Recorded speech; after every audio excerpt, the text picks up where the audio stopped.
Hello friends, welcome from index trader by K. आज का video एक अपडेट वीडियो है जो हमारे वीकली एनालिसिस का हुआ है। तो आज के वीडियो में हम देखेंगे कि आज निफ्टी ने क्या किया है। तो फ्राइडे को ये निफ्टी ने एक ग्रीन कैंडल बनाया था, ये वाली, जो एक बुलिश एंगल्फिंग कैंडल था। और हमने ये लेवल पे निफ्टी में 17,130 131 के लेवल पे निफ्टी में बाय इनिशिएट किया था और उसका स्टॉप लॉस 17,950 और 17,000 के बीच में था। कायदे से बुकिश व्यू से निफ्टी का स्टॉप लॉस बनता है 17,770 या 17,800 के बीच में, पर वो बहुत ही दूर हो रहा था, तो इसलिए हमारा एक छोटा स्टॉप लॉस था। तो आज निफ्टी ओपन हुआ था एक 17,090 पे और दिन भर का निफ्टी में एक रेड कैंडल बना है जो निफ्टी डाउन ट्रेंड में ही जा रहा था और उसका क्लोजिंग हुआ है 17,880 के आसपास। तो आज की एक रेड कैंडल बनी है जो मार्केट में एक वोलेटिलिटी और डाउन ट्रेंड सजेस्ट कर रही है। पर अगर पिछला हफ्ता और आज का दिन मिला के देखें तो ये निफ्टी एक कंसोलिडेशन में जा रहा है। तो जब तक ये कंसोलिडेशन की किसी आइदर साइड का ब्रेकआउट नहीं देती तब तक निफ्टी एक डायरेक्शन की चाल नहीं पकड़ेगा। तो निफ्टी को एक हॉरिजॉन्टल लाइन ड्रॉ कर रहा हूँ मैं यहाँ पे। तो ये डबल टॉप का जो निफ्टी का ब्रेकडाउन हुआ है, ये वाला, इस डबल टॉप के ब्रेकडाउन के नीचे ही निफ्टी अभी टाइम स्पेंड कर रहा है और नीचे के लेवल पे ये जो लेवल है 17,770, ये एक डबल बॉटम का ब्रेकआउट लेवल था इसके ऊपर भी। तो ये दोनों के रेंज में अभी निफ्टी फंसा हुआ है टाइम भी। अगर हम लोअर टाइम फ्रेम पे निफ्टी को देखेंगे तो ये रहा निफ्टी का कंसोलिडेशन।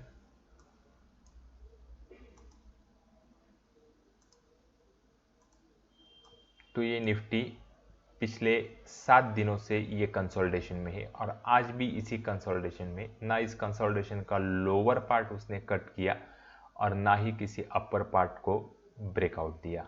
तो जब तक ये कंसोलिडेशन में ये यहीं पे टाइम बिताएगा। तो अभी वर्ल्ड सिनेरियो में जो भी चेंजेस हो रहे हैं, पुतिन ने डिक्लेयर कर दिया है फिर से वॉर अगेंस्ट, नहीं, cold war against UK. America में जो हो रहा है, डाउ में जो हो रहा है, यूके में जो गैस के प्राइसेस बढ़े हैं, उन्होंने एक कल स्टेटमेंट पास किया है कि जो पहले कह रहे थे कि टैक्सेशन नहीं लगाएंगे उसको फिर से उन्होंने रोल बैक किया है। अभी टैक्स पेड करने पड़ेंगे। क्रेडिट स्विस का इशू चल रहा है, डॉशे बैंक का इशू चल रहा है। जब तक इन सब चीज़ों में कोई क्लैरिटी नहीं आती तब तक आउट ऑफ इंडिया से जो मार्केट को सपोर्ट आ रहा है अदर कंट्री के इंडेक्स से, वो नहीं मिल रहा है। तो हमारा निफ्टी गिरना नहीं चाहता है और बढ़ने के लिए उनके पास कोई सॉलिड रीज़न नहीं है, तो ये एक रेंज में फंसा हुआ है। तो ये अभी मार्केट देख रहा है कि क्लैरिटी कहाँ से आएगी। जिस भी डायरेक्शन में मार्केट को क्लैरिटी आएगी, मार्केट उस डायरेक्शन में भागना चालू कर देगा। तो जब तक ये क्लैरिटी नहीं चल रही है तब तक ये ऐसे ही कंसोलिडेशन में रह सकता है। तो आज भी निफ्टी ने ये कंसोलिडेशन में ही टाइम बिताया और ये ना लोअर साइड पे ज़्यादा गया ना अपर साइड पे। तो देखते हैं कल का दिन कैसा होगा। तो कल का दिन एक इम्पॉर्टेंट दिन है हमारे ट्रेड के हिसाब से। जो हमने ट्रेड लिया है जो ऊपर की लेवल पे 17,130 पे, अगर मार्केट कल सस्टेन नहीं होता ऊपर की लेवल पे तो हम हमारे ट्रेड से बाहर निकल जाएंगे। जिस भी लेवल पे हमें एग्जिट मिले, 17,950 पे मिले, 17,000 पे मिले, 17,100 पे मिले, देखते हैं कहाँ पे मिलता है। तो टाइम बिंग हम ये कंसोलिडेशन का ब्रेकआउट का वेट करेंगे और फिर से री एंट्री करेंगे मार्केट में। तो देखते हैं कल क्या हो सकता है। तो कल के लिए निफ्टी के लिए इम्पोर्टेंट लेवल जो आज का हाई बना है पहला 17,110 और लो जो बना है जो पिछले फ्राइडे का, ये फ्राइडे का, तो 17,770 या 17,750, ये दो इम्पोर्टेंट लेवल है। जैसे ही हमें ये नीचे कटता हुआ दिखेगा हम तुरंत निफ्टी में सेल पोजीशन में आ जाएंगे। अगर ये ऊपर जाता है और ऊपर सस्टेन होता है तो ही हमारी लॉन्ग की पोजीशन कंटिन्यू करेंगे।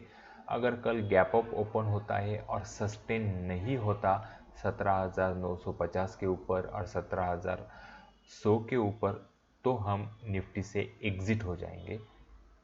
ये हमारी कल के लिए स्ट्रेटजी है जो हमारी लॉन्ग पोजीशन इनिशिएट है। देखते हैं बैंक निफ्टी में क्या है।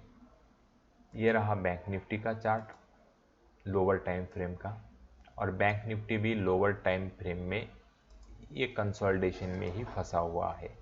सो ऊपर की तरफ ये जो कंसोलिडेशन, ऊपर की तरफ 39,000, नीचे की तरफ 37,500, ये किसी आइदर साइड पे ब्रेकडाउन या ब्रेकआउट देगा तभी बैंक निफ्टी पे कोई फ्रेश चाल हो जाएगी। ये रहा बैंक निफ्टी का डेली का चार्ट। डेली के चार्ट में ये बुलिश एंगल कैंडल का अगर लो कट जाए 37,500 के नीचे तो बैंक निफ्टी में हम सेल पोजीशन इनिशिएट कर सकते हैं। एक चीज़ जो बैंक निफ्टी में दिखाना चाहता हूँ उस पैटर्न की तरफ हमें ध्यान देना चाहिए। ये निफ्टी का बैंक निफ्टी का 1 आवरली का चार्ट है और यहाँ पे मैं एक चैनल ड्रॉ कर रहा हूँ, यहाँ से ये वाली लेवल।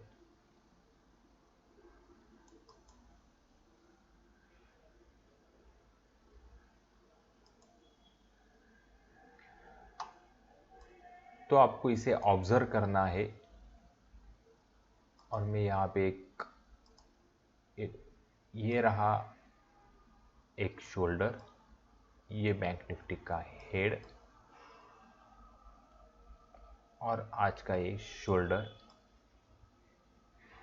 तो अगर ये लोअर लेवल पे बैंक निफ्टी कटता हुआ दिखे 37,000 के नीचे, 37,500 के नीचे, तो इसने हेड एंड शोल्डर पैटर्न का 1 आवरली चार्ट पे ब्रेकडाउन दिया है जिसका टारगेट बहुत नीचे आ रहा है क्योंकि इसका हेड का जो हाई है वो 41,600 है और नेकलाइन बन रही है 37,000 और 37,500 के बीच में। सो नियर अबाउट 4,000 पॉइंट तो ये बैंक निफ्टी ये लेवल पे आ सकता है। 34,000 पहली वाली 34,000 और उसके नीचे 33,000, तो ये बहुत नीचे आ सकता है। तो इस चीज़ को आपको ध्यान रखना है। जब भी स्टॉप लॉस हिट हो जाए आपको तुरंत एग्जिट हो जाना है। तो कल का दिन हमारे लिए एक निर्णायक दिन होगा। अगर ऐसा कुछ बैंक निफ्टी में होता हुए दिखे तो उसके साथ निफ्टी भी गिरेगा और बैंक निफ्टी में जो टारगेट आ रहे हैं हेड एंड शोल्डर के वो बहुत नीचे आ रहे हैं, तो 34,500 एंड 33,000 के आसपास, तो वहाँ पे हम बैंक निफ्टी में शॉर्ट पोजीशन क्रिएट कर सकते हैं। तो ये रहा बैंक निफ्टी के लिए। एक बार डाउ का चार्ट देख लेते हैं। ये जो डाउ फ्यूचर है का चार्ट है जो आज नियर अबाउट अभी दिखा रहा है 230 पॉइंट ऊपर। आज ये कैसी चाल बनाता है,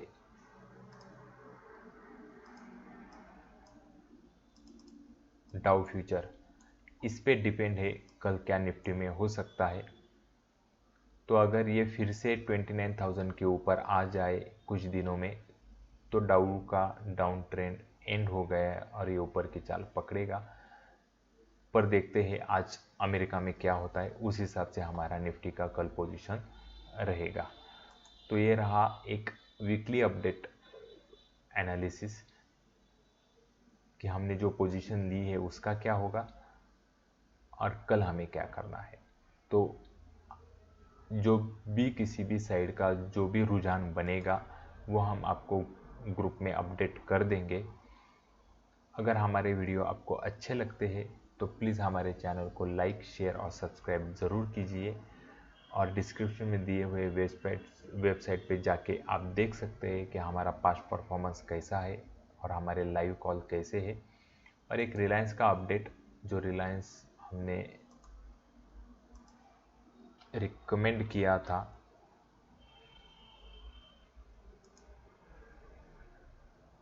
तो रिलायंस का जो स्टॉप लॉस है वो ये लेवल पे 2314 2315 के आसपास।